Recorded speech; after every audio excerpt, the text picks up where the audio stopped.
Ọ bụ nnọọ mmewere ejije ngosi omenala maka ndị ogbite ojii na obi ogbite ojii n'Ụmụeve Ajalli na Kansụl Mba North dịka ụmụ afọ Ajalli nupụtara nnọọ imerube mmemme echichi ndị eze nke eze Augustine Iru ama Uche Nwangwu. Onye nta akụkọ ebe nwana Chigbata gara ya bụ mmemme wetara anyị akụkọ a.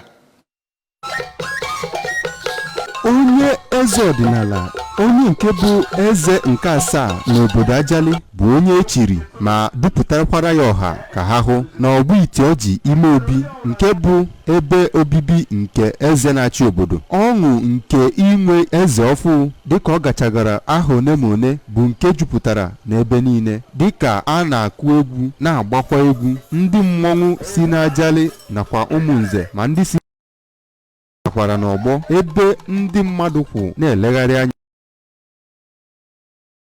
nke a na-akpọkwa Ajalli nke Abia steeti nwere njikọ nke ndị Ụmụoti famili tinyekwara mkpọnanị nke agbara. Eze Nwangwu gosiri afọ otu esi wee hụta ya dịka onye ike ịbanye n'ọkwa ọhụụ. Echiche ya bụ nke a ga-anọ na ya wee dị iche iche nke ga-eme ka the kindred nke gụnyere maazị bụ nke ga-adị ọkpụtọrọ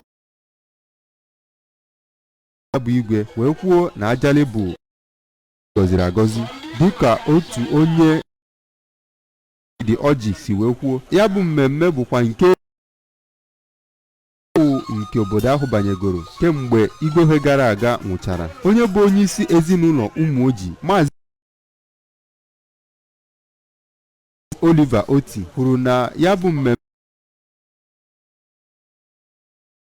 ka o luo iji wee wechigharịta dị n'Ajalli gụnyere akwa ụmụ Abiama bụ ndị bịakwara ya bụ mmemme. Afọ were zuka ala